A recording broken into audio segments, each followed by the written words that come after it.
C'est parti pour 15 minutes chrono. 15 minutes chrono. Et pas une seconde de plus. Bonjour tout le monde, bienvenue à une nouvelle édition du 15 minutes chrono. Vincent Lavoie pour vous accompagner aujourd'hui. Je suis avec François et Sébastien. Bonjour messieurs.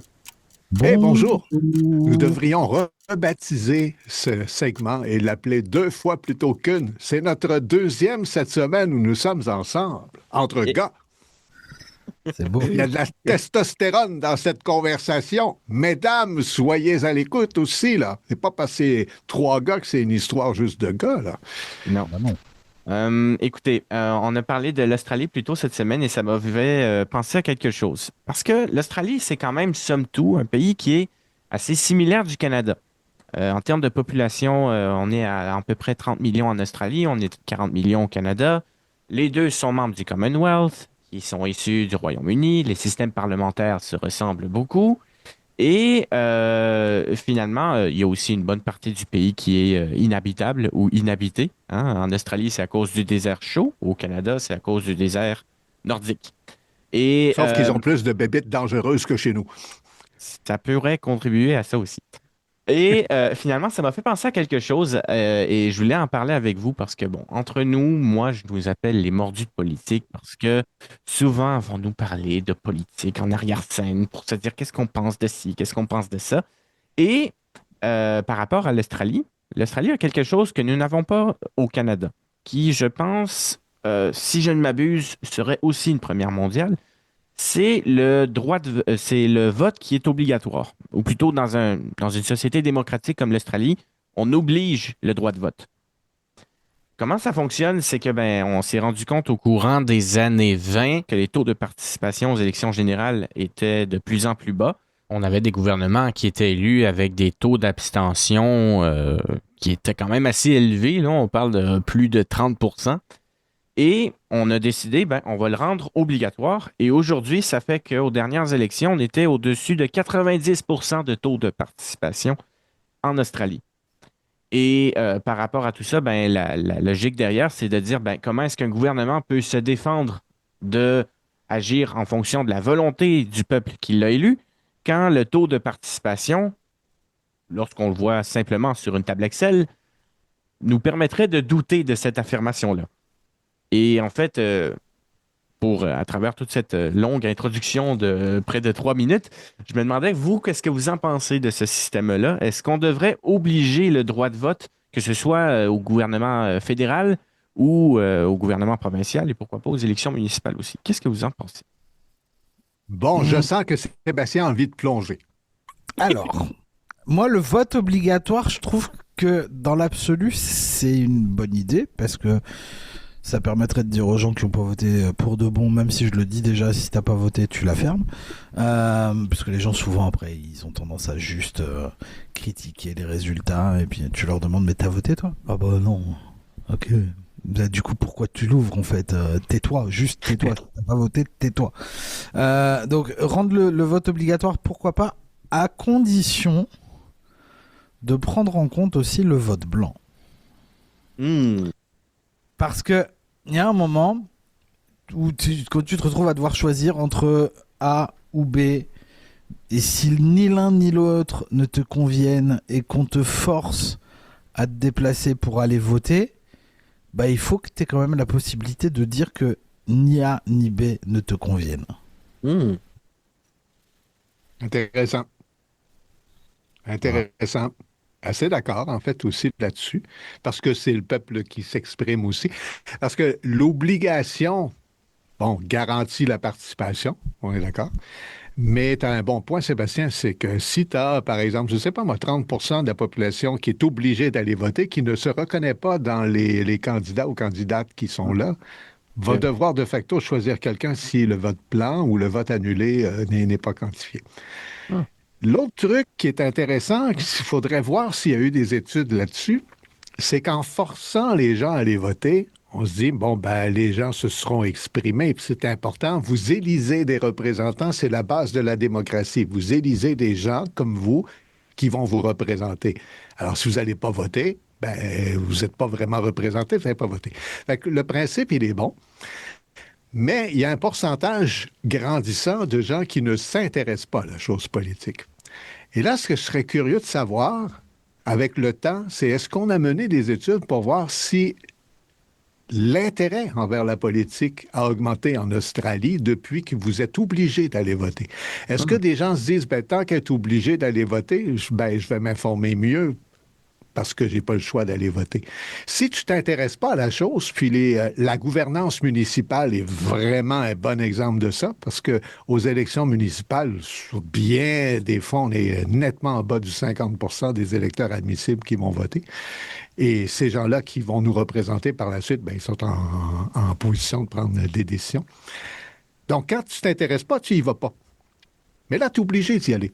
Alors, est-ce que tu es obligé de t'y intéresser soudainement? Ce serait intéressant de savoir si ça a affecté, si on veut, le comportement des Australiens et des Australiennes par rapport au vote. Mais là aussi, je pense qu'une donnée qui est liée par rapport à ça, c'est le système électoral en tant que tel. Au Canada, on a un système uninominal à un tour qui fait que ben, la personne qui a simplement eu le plus de votes, même si elle ne forme pas une majorité simple de l'électorat qui l'a élu, remporte une circonscription. Puis après ça, c'est le même principe qu'on applique pour comptabiliser les différents partis pour déterminer celui qui est au pouvoir, ce qui nous donne souvent des gouvernements minoritaires. En Australie, déjà Ouais, là, puis il y a une première différence par rapport au Canada. C'est un système préférentiel. Vous notez vos candidats de 1 à, dépendamment du nombre qu'il y a, là. Bon, si on fait celui du plus long bulletin de vote comme on a eu, puis qu'il y a ouais, 1 à 410 candidats, 300. ça va être un examen. Mais en dehors de ça, voilà, on vous donne déjà là un scrutin préférentiel. Déjà là, je pense Donc, que ça aussi, ça peut aider un peu cette donnée-là. ouais, la deuxième place, elle a une valeur à ce moment-là. Disons que toi, tu es élu avec 33%, mais moi, j'ai 26%. Ça me donne quelque chose? C'est ce qu'on voit aussi durant certaines courses sur leadership. Il y a certains partis politiques. En Alberta, je sais que pour le Parti conservateur uni, ça a été le cas. Ça a été un vote préférentiel. Et ça fait que la personne qui a reçu le moins de premier choix, on va prendre le deuxième choix de ces électeurs-là pour le donner aux autres candidats. Puis à un moment donné, ben, la dernière personne qui a eu le moins de premiers choix est éliminée. Puis c'est à partir de ça où on élimine les candidats pour finalement arriver, dépendamment du nombre de tours, à un candidat qui a été élu avec plus de 50% des voix. C'est ça qui a été fait Donc, pour c'est Daniel Smith à intéressant. la tête du Parti conservateur uni. Vraiment intéressant, ça. Ça veut dire que, bon, si tu es le premier choix des gens à 35%, il y a quand même 65% des gens qui votent pas pour toi.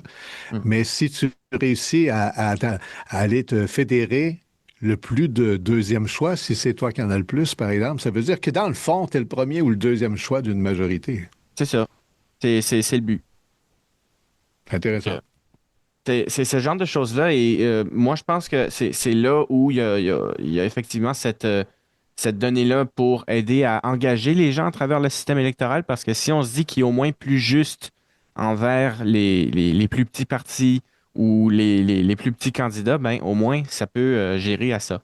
Et il y a aussi deux systèmes différents pour le Sénat et pour la Chambre des représentants, l'équivalent de la Chambre des communes qu'on a au Canada. Parce que pour la Chambre basse, on dit que c'est donc la Chambre des communes, on dit que c'est un vote majoritaire uninominal à second tour instantané. Donc, encore une fois, il y a une donnée où le candidat qui a eu le moins de votes est rattaché à un candidat qui en a plus, un peu comme on le fait pour les Jeux olympiques d'ailleurs, quand on détermine les villes. Et pour la Chambre des représentants, on dit que c'est un scrutin proportionnel plurinominal à vote unique transférable. Donc, encore une fois, je pense qu'on est à peu près dans cette même logique-là où si c'est pas nécessairement ton premier choix qui va l'emporter, c'est encore une fois, comme tu l'avais très bien expliqué, on est capable de fédérer un peu les votes de deuxième ou troisième choix, ben là, on est capable d'élire des candidats qui sont un peu plus représentatifs. Puis là, en plus, tu as la donnée du vote obligatoire. Bon, là, je vais faire un Laurent de moi. OK? C'est-à-dire que je vais être l'avocat du diable. OK. Nous sommes en démocratie. Est-ce qu'on n'aurait pas le droit de décider qu'on ne veut pas y aller voter? Moi, je pense que ça s'exprime à travers le vote blanc, justement. Tu Bon décides de ne point. pas voter. Ben, ou de faire annuler ton vote. Ça aussi, c'est un message Sébastien qui fort. représente présentement la minorité silencieuse. Là. Bah, j'ai pas le Pensez droit de quoi vote encore, je forcer... suis toujours pas canadien. Ah, mais il y a ça, par exemple. Ouf, on l'échappe de belle. Forcer les gens à voter, c'est antidémocratique ou pas? Le but de la Alors, démocratie, c'est que les gens s'expriment. Oui, mais maintenant, Et si effectivement, tu si les- les gens n'ont pas tu envie de prends la- s'exprimer, est-ce que c'est intéressant de les forcer à s'exprimer? Je sais pas. C'est une belle question de philosophie que tu viens de nous poser là. Vous avez 2 heures. À quel endroit se situe la limite de la démocratie, effectivement? Non, alors, ok, d'accord. Si tu veux, on peut ne pas forcer les gens à aller voter. Mais dans ce cas-là, il faut trouver un moyen de définitivement les faire taire quand ils commencent à critiquer, quand ils commencent à dire il n'y a rien qui va, les politiques ils font rien, et nani et nana. Et je Moi pense je que veux ton plus idée les du entendre. vote, Ceux qui le vont vote pas en blanc, voter là, se taisent. peuvent pas parler. Voilà. Il faudrait en parler aux réseaux sociaux, est-ce qu'on peut bloquer les non-électeurs comme on a bloqué en Australie les mineurs. Mais le vote en blanc, c'est vraiment une bonne idée, Sébastien, je pense, parce que tu veux pas t'exprimer, mais au moins fais l'effort d'aller à l'urne pour remplir ton billet en blanc. Puis voilà, tu as exprimé ton rejet des candidatures ou du système, mais c'est quantifié quelque part et tu as fait ton effort au moins de te rendre à la salle où tu dois aller voter pour t'exprimer. Bah oui. Ah, puis en Australie, c'est possible de prendre un bulletin blanc ou nul pour exprimer son droit de vote. Donc, tu peux exprimer Ah, ton voilà. droit de vote avec un vote blanc. Donc ils le prennent en compte. Ils le prennent en compte, ouais. Il y a d'autres C'est endroits. vraiment- En Belgique, c'est obligatoire aussi. Et pour le coup, en Belgique, si tu vas pas voter, tu risques une amende. Ouais. Alors, en Australie, déjà là, j'avais vu une émission qui en parlait, puis c'est ça qui m'avait fait penser à cette discussion-là aujourd'hui. En Australie, déjà là, eux autres, quand ils vont voter, déjà là, tu peux choisir le bureau de vote auquel tu dois voter. Donc, tu peux voter pour le candidat que tu veux, a priori. Parce qu'encore une fois, il y a une partie du scrutin qui est proportionnelle. Donc, tu votes pour un candidat local, mais tu votes aussi, tu déposes aussi pour un parti que tu aimerais, pour lequel tu aimerais voter. Et après ça, c'est comptabilisé et en fonction de la proportion, on donne des sièges proportionnels aux partis en fonction de ces réponses-là. Et en Australie, comment ça fonctionne aussi lorsque les élections arrivent, c'est qu'il y a des barbecues qui s'organisent. Imaginez. Bon, OK, là, c'est peut-être une question du climat parce que, bon, ils sont dans l'hémisphère sud, puis eux, quand c'est en novembre, c'est l'été, c'est pas l'hiver. Mais eux, voilà, ils font vraiment des rassemblements comme ça pour inciter les gens à venir. Puis encore une fois, c'est des fois des levées de fonds pour des organisations caricatives et tout, pour encore une fois démocratiser ou euh,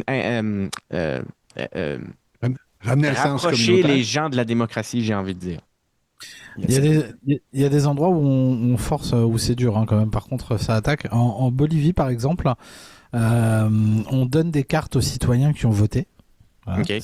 Qui leur permettent de justifier qu'ils sont allés voter.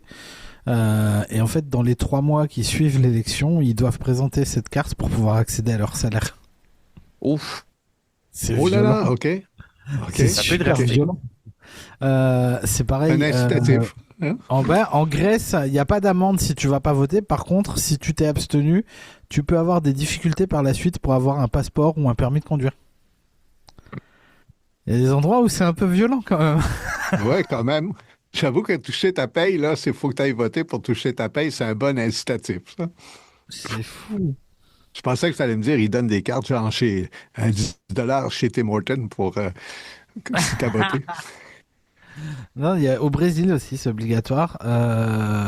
Par contre, alors si tu vas pas voter, si t'as pas été voté aux 3 dernières élections, c'est une amende et tu es empêché d'accéder à la fonction publique. OK. OK. En Australie, c'est une amende de 20 en passant. Mais Ouais, ça ça, n'empêche je pas pense que c'est 90% des gens d'aller voter. Ouais, c'est un incitatif. Disons que c'est une pénalité un peu misérable, là, 20 je pense que Ça n'a ça. pas changé depuis les années 80, on dit. D'accord. Il n'y a pas d'inflation sur la tarification en question. En Donc, Roumanie, il y a- c'est 250 € l'amende. déjà c'est plus élevé, ça a plus d'impact, c'est ça? Ben, c'est intéressant, on se rend compte qu'il n'y a pas qu'en Australie, finalement, où il y a des pays qui cherchent des moyens de ramener le vote populaire à être populaire, parce qu'on voit que ça baisse un petit peu partout. Et sauf en Corée du Nord. Apparemment, ça baisse pas en Corée du Nord. En Corée du Oh, Nord, c'est stable. Oui, très, très stable. Eh ben, c'est encore le moment de se dire au revoir parce qu'on a utilisé nos 15 minutes. Messieurs, merci beaucoup de cette contribution inestimable et non forcée à ce 15 minutes. À bientôt. Retrouvez 15 minutes chrono sur internet, cmedia.ca.